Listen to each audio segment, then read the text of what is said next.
Hello and welcome once again aboard Juliecity. As usual, I'm always excited to be here, and I'm glad you are here. So I decided to go all traditional today. Yeah, all African and traditional today. I hope you like it. Yeah. Anyway, it's not about traditional Ankara or not. It's about sleeping on duty. Is that even allowed? Let's find out.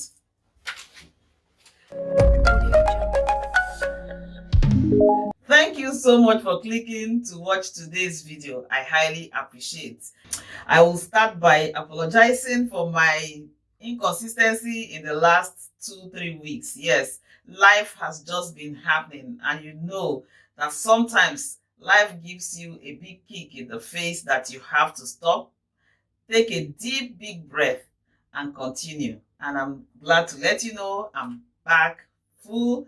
I'll try my best to continue to bring you very interesting content. Just do your part to continue to click and watch, like, and share. Thank you so much. Anyways, most recently, I came across an interesting read. Yes, a nursing article. How napping at work can help fight fatigue. Ooh, that was eye-catchy, I must assure you. And if you've been a returning subscriber on this channel, you know, some time ago, I've done something around the horrors of sleep and sleep hack on duty. Yeah, I will leave their links in the description box below. Do well to click and watch if you have not done so, or just as a quick reminder. Yes, if you're in the healthcare profession or you're a nurse watching me, you know that our shifts are varied. So you're either on nights or on day. Personally, I've been on permanent nights for the last 2 years. Yeah, that's because of dynamics and the fact, like I stated in my previous videos, that I actually do struggle with long days far more than night shifts. Night shifts are easier for me to cope with, irrespective of the fact that it has a lot of disadvantage and the fact that somebody has to do the job anyway.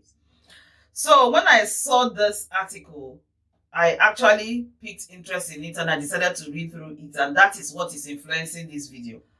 The things that they expressed in this article and the researches they've made based on my personal experience and those around me who are nurses and healthcare professionals, I will say honestly, I can relate with. Training as a nurse 10 years ago back in Ireland, and the best that I know about the nursing profession in the last 10 years and more is the fact that sleeping on duty is something that is a bit like there's something about it. Initially, when I came into healthcare, even as a nursing assistant, and the night sisters and nurses on duty went around making sure that people were not sleeping. And there were instances where people were actually taking off their shifts and shifts cancelled and even struck off their agencies because they were caught sleeping during a night shift.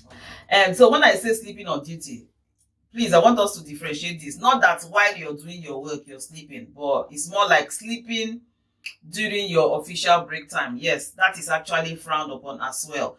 As much as nurses and healthcare professionals here in the UK particularly, I am aware you're not paid for your 1 hour break. It's excluded in your pay. So that's more like your time. However, there is something about not being allowed to sleep. So even when it happens, it's more like an unofficial thing. And I know there are places that still frown out. In fact, they do not facilitate it at all. They expect the nurses and the healthcare professionals to have their break time in the staff room with all the lights on and everything buzzing. But this article was of particular interest because the research has now shown that actually those who are working long hours, day or night, are actually prone to error. If I'm going to work at 7 a.m., my day most likely will start about 5:30 if I'm being very cautious here. So from 5:30, and I might end up finishing at 8 o'clock.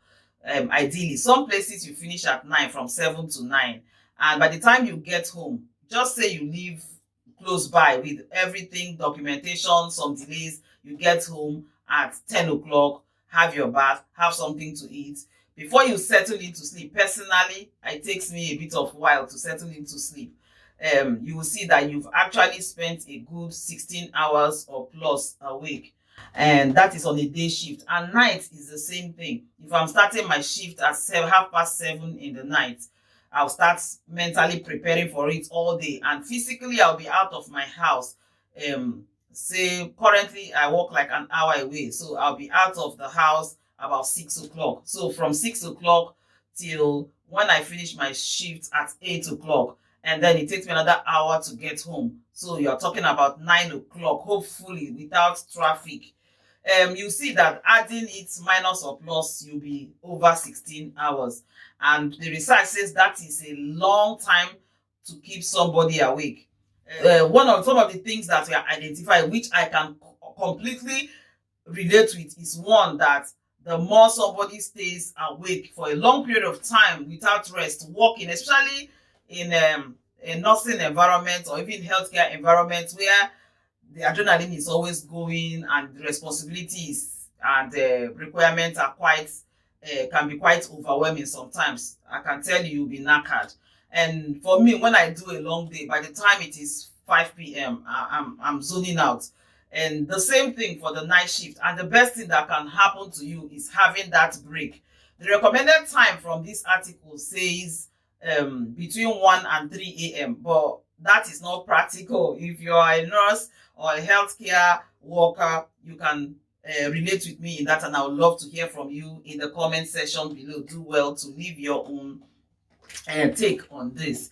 So let's just agree that it's always almost impossible to have it within this period of time, because there are other staff and the dynamics of trying to cover shifts for people to go on break.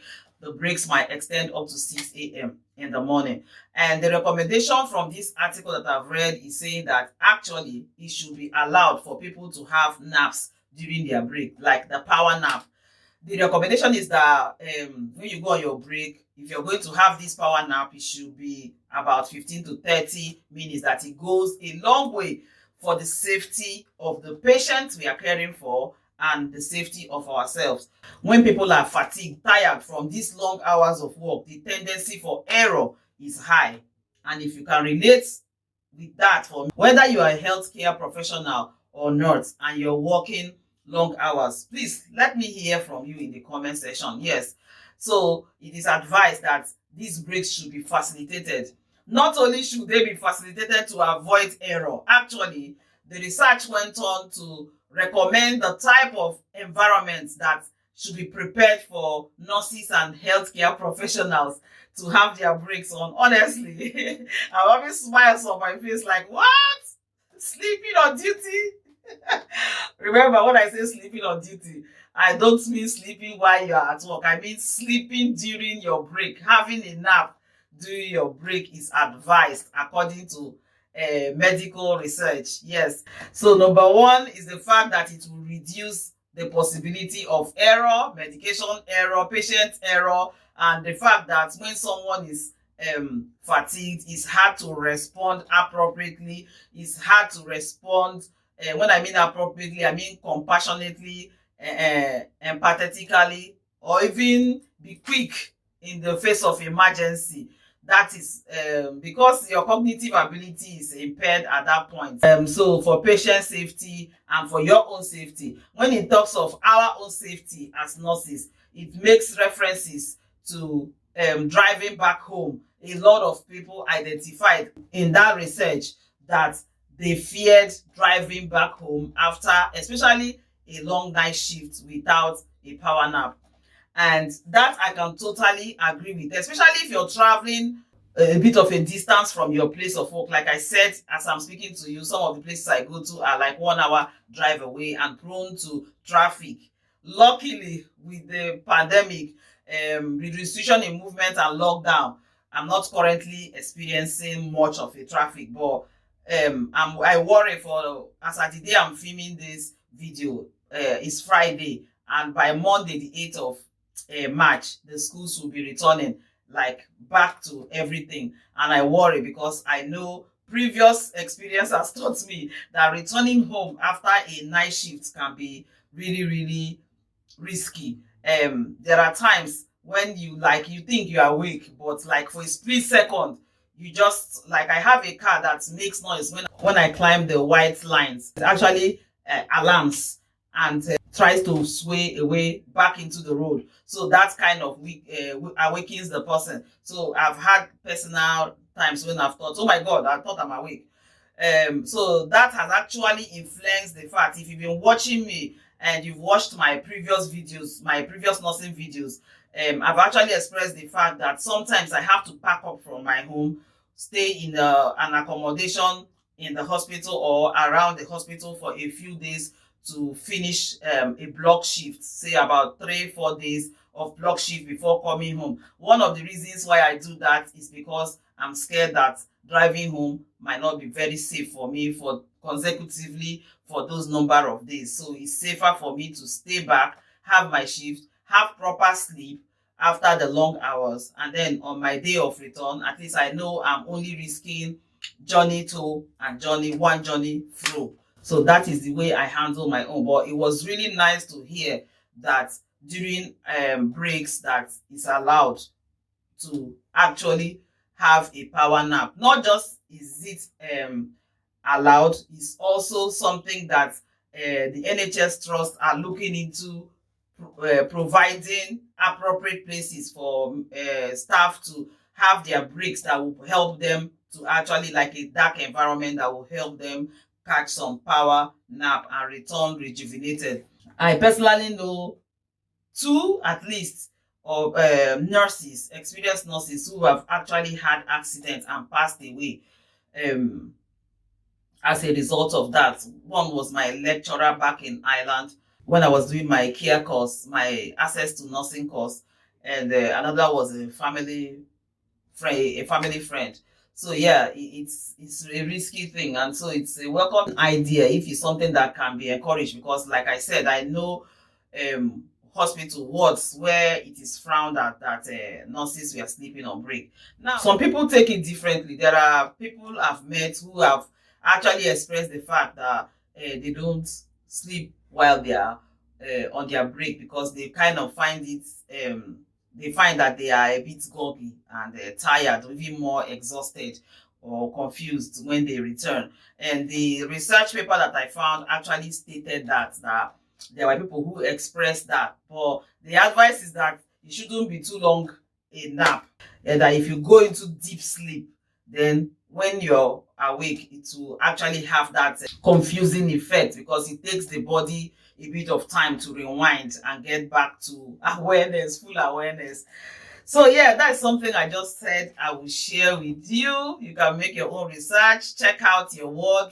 How does it apply? Are they encouraging it for you to have a place where you can lay your head briefly for breaks, or are they just thinking you to be Superman and power on? Yeah, for our safety and the safety of our patients, yeah, it's a welcome thing, and it's something that should be encouraged.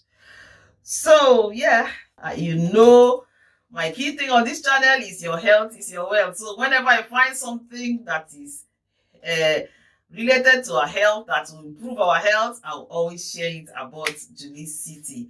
Don't forget, if you have not subscribed, please do well to click on that red subscribe button below. Go on, and the notification bell, the icon, yes, the bell icon, click on it and click the option all. That way you get notifications for all my uploads and you won't miss a thing. Don't forget to like this video if you found it useful. That way YouTube pushes it out to a whole lot of people who will see it. And share. I have these videos popping up. I will encourage you to watch it if you have not. I also have the link in the description box below. And you can also check out my playlist. I'm sure you will find some insightful and entertaining videos. Till I see you next time, it's bye-bye from me.